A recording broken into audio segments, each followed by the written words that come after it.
روایت میں آتا ہے کہ ابو سعید عبد الملک النسابوری فی کتاب المعجم الکبیر کما نقل عنہ صاحب کتاب السعادۃ والبشرى عن کعب فی حدیث طویل ورواہ ابو نعیم من حدیث ابن عباس قال كانت آمنہ تحدث وتقول، فرماتے ہیں کہ یہ کن کن لوگوں نے اس حدیث مبارکہ کو روایت فرمایا ہے. اس کو بیان کیا گیا مواہب لدنیا میں، اس کو بیان ہو رہا ہے، اور بھی کن کن جگہوں پر یہ حدیث مبارکہ کا ذکر کیا گیا ہے اس کو ذکر فرماتے ہوئے بیان فرماتے ہیں. امام ابو نعیم نے بھی روایت فرمایا اور دوسری جگہوں سے بھی روایت کی گئی. بہرحال فرماتے ہیں کہ حضرت آمنہ رضی اللہ تعالی عنہا جو ہے کہا کرتی تھیں کہ جب میرے ولادت کا وقت قریب ہوتا چلا گیا تو آنے والے میرے پاس آیا کرتے تھے کہ اور مجھے بشارتیں اور خوشخبریاں سنا کر چلے جایا کرتے تھے. فرماتی ہیں کہ جب میرے حمل کے 6 مہینے مکمل ہو گئے تو میں نے خواب میں دیکھا کہ ایک شخص مجھے کہہ رہا ہے یا آمنہ انکی حملتی بخیر العالمین. فرماتے فاذا ولدتہ فسمیہ محمدا واکتمی شانک.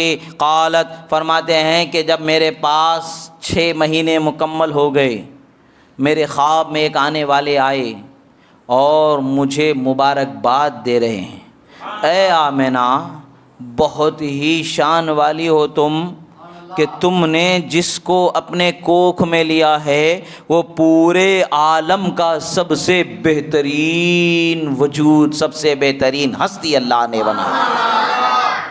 اللہ تبارک و تعالیٰ نے پورے عالم میں جس کو سب سے بہتر بنایا وہ ذات مصطفیٰ صلی اللہ علیہ وسلم. جب وہ پیدا ہو جائیں تو ان کا نام محمد رکھ دینا اور اپنے معاملے کو لوگوں کے سامنے ظاہر نہ کرنا، بھی چھپا کے رکھنا.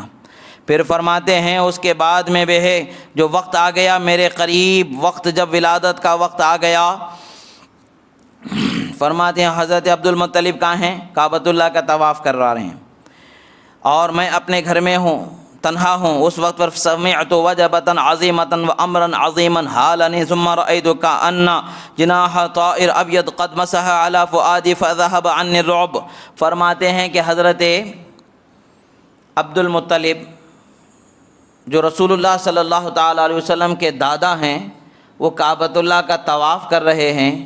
حضرت بی بی آمنہ اپنے گھر میں ہیں. وہ جو ولادت کا وقت قریب ہوتا ہے، جو کیفیت ہوتی ہے، اس قریب وقت کے ہونے سے ان کو کچھ گھبراہٹ سے کچھ بے چینی سی محسوس ہونے لگی، کیونکہ وہ اکیلی تھیں، وہاں پر کوئی اور ان کو تسلی دینے والا نہیں تھا. اس وقت پر حضرت بی بی آمنہ فرماتی ہیں کہ سفید پروں والی کوئی ہستی میرے پاس آ گئی اور اس نے اپنے پر کو میرے سینے پر رکھا تو جو کچھ گھبراہٹ، جو کچھ بے چینی میرے سینے میں تھی سب دور ہو گئی.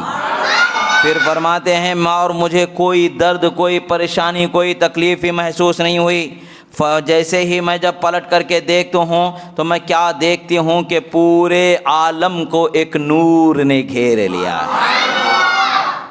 اب فرماتی ہیں کہ روایت میں فرماتے ہیں فتناولتها فاصابني نور عال. فرماتے ہیں جب میں نے ایک طرف نظر کر کے دیکھا تو پورے عالم کو روشن کرنے والا ایک نور مجھے نظر آ رہا ہے.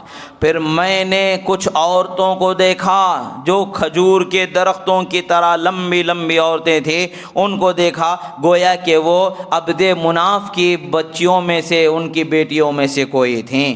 وہ میرے قریب آئیں اور میرے قریب رہیں یہاں تک کہ قال فی غیر هذه روایت فقلنا لی نحن آسیہ و امرأۃ فرعون. نحن آسیہ امرأۃ فرعون. ایک اور روایت میں اس حدیث کو یوں بیان کیا جاتا ہے کہ وہ عورتیں جو بڑی بڑی اونچے قد والی تھیں میرے قریب آئیں. ان میں سے ایک نے کہا میں آسیہ ہوں جو فرعون کی بیوی تھی. حضرت بی بی آسیہ ہیں جو فرعون کی بیوی تھیں، جو حضرت موسیٰ علیہ السلام پر جنہوں نے ایمان لایا تھا، جنہوں نے موسیٰ علیہ السلام کو پالا پوسا تھا. وہ فرماتی ہیں وہ مریم ابنت عمران اور حضرت عیسیٰ علیہ السلام کی والدہ حضرت بی بی مریم رضی اللہ تعالی عنہا ہیں. وہ فرماتی ہیں کہ ایک فرماتی ہیں کہ میں مریم ہوں، ایک فرماتی ہیں کہ آسیہ. وہ دونوں آ گئے ہیں اور اس کے بعد پھر حور ہیں، تمام حوریں ہیں جو تشریف فرما ہیں. اور یہ حال کیا ہے کہ ایک کذالک اذا بدیباج ابیض قد مد بین السماء والارض واذا بقائل یقول عن اعین خذه عن اعین الناس قالت ورأيت رجالا قد وقفوا في الهواء بأيديهم اباریق من فضة ثم نظرت فاذا انا بقطعة من الطير فقد اقبلت حتى غطت حجرتي. آپ فرماتے ہیں جو حالتیں جو اس وقت پر جو تحیر العقول جو واقعات پیش آئے، نور ہی نور نظر آیا اور بشارتیں دینے والے افراد نظر آئے ہیں. بڑے بڑے اونچے اونچے قد والی عورتیں تھیں. بعض روایت میں حضرت بی بی آسیہ بی بی مریم کا ذکر آ رہا ہے. اسی طریقے سے ایک پورے آسمان کو گھیرنے والا سفید کپڑا لایا جا رہا ہے. سفیدی میں نور ہی نور میں عجیب الغریب واقعات کا رونما ہونا بیان فرمایا جا رہا ہے. اور پھر اس کے بعد میں پھر فرماتے ہیں کہ جب فکشف اللہ عن بصری فرأیت مشارق الارض ومغاربها، فرماتے ہیں کہ اللہ تعالیٰ نے میرے آنکھوں سے حجاب کو ہٹا دیا، ایسی نور بخشا گیا کہ میں نے زمین کے مشرق و مغرب کو دیکھ لیا، زمین کے مشرق و مغرب کو دیکھ لیا. پھر فرماتے ورأیت ثلاثۃ اعلام مضروبات، اور میں نے 3 جھنڈوں کو لگائے ہوئے دیکھا، علماً بالمشرق وعلماً بالمغرب وعلماً على ظہر الکعبہ. فرماتے ہیں کہ ایک مشرق میں جھنڈا لگایا گیا ہے، ایک مغرب میں جھنڈا لگایا گیا ہے، اور ایک کعبہ کی چھت پر جھنڈا لگایا گیا. فرماتے ہیں جیسے ہی وہ وقت ولادت کا ہوا اور وقت ولادت فوضعت محمدا، تو میں نے محمد عربی صلی اللہ تعالی علیہ وسلم کو جن دیا، وہ آپ دنیا میں تشریف لائے. فنظرت الیہ فاذا ہوا ساجد، میں نے دیکھا کہ وہ سجدے کی حالت میں ہیں.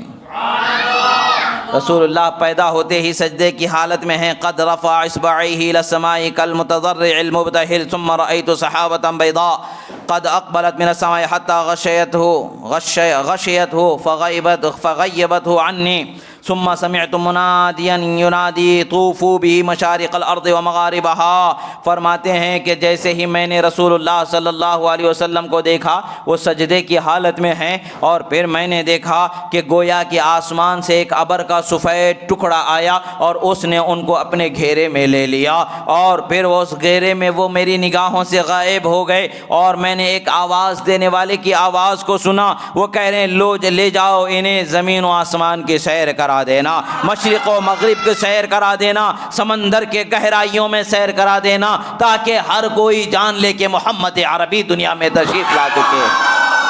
فرماتے اب اس سے پتہ کیا چلتا ہے، اس حدیث سے پتہ کیا چلتا ہے کہ جو اہل سمندر، اہل زمین، اہل آسمان جو ایک دوسرے کو بشارتیں دیتے رہے کہ محمد عربی آنے والے ہیں، ان کو دکھایا جا رہا ہے، بتایا جا رہا ہے، خوب اچھی طریقے سے پہچان کرائی جا رہی. بچہ پیدا ہوتا ہے تو ہر آدمی دیکھنے کی خواہش کرتا ہے کہ نہیں کرتا ہے؟ پورے رشتہ دار کہیں بھی اور دوڑ کے چلے آتے دیکھنے کے لیے. باپ سے ماں سے بھلے ہی جھگڑے ہوتے ہیں، مگر بچہ پیدا ہوتا ہے تو بچے کو دیکھنے کے لیے آ جاتے ہیں. وہ تو جھگڑوں کی حالت میں بھی آ جاتے ہیں، جن سے محبت ہوتی ہے تو ان کے بچوں کو دیکھنے کے لیے ضرور چلے جاتے ہیں، اور جو آ نہیں سکتے ان کے پاس بچوں کو لا کر کے دکھا دیا جاتا ہے. خوشیوں کو آپس میں بانٹا جاتا ہے. تو یہی حال یہاں پر ہو رہا ہے. ساری مخلوقیں تو وہاں آ نہیں سکتی ہیں، تو اللہ تعالیٰ نے انتظام فرما دیا. میرے محبوب دنیا میں جلوہ فرما ہو چکے، میرے محبوب کے چہرے کی زیارت تمام مخلوق کو کرا دی جائے.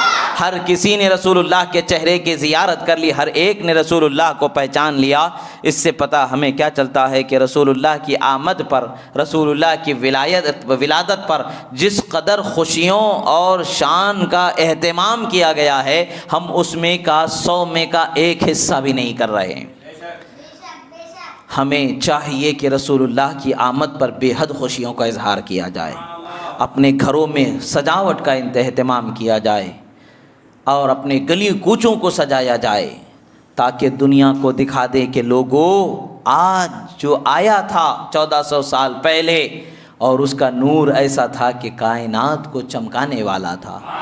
کائنات جس کے نور کے صدقے میں بنائی گئی ہے، یہ سورج جس کے صدقے میں بنایا گیا ہے، یہ سب رسول اللہ کے نور کا صدقہ ہے جو عطا کیا.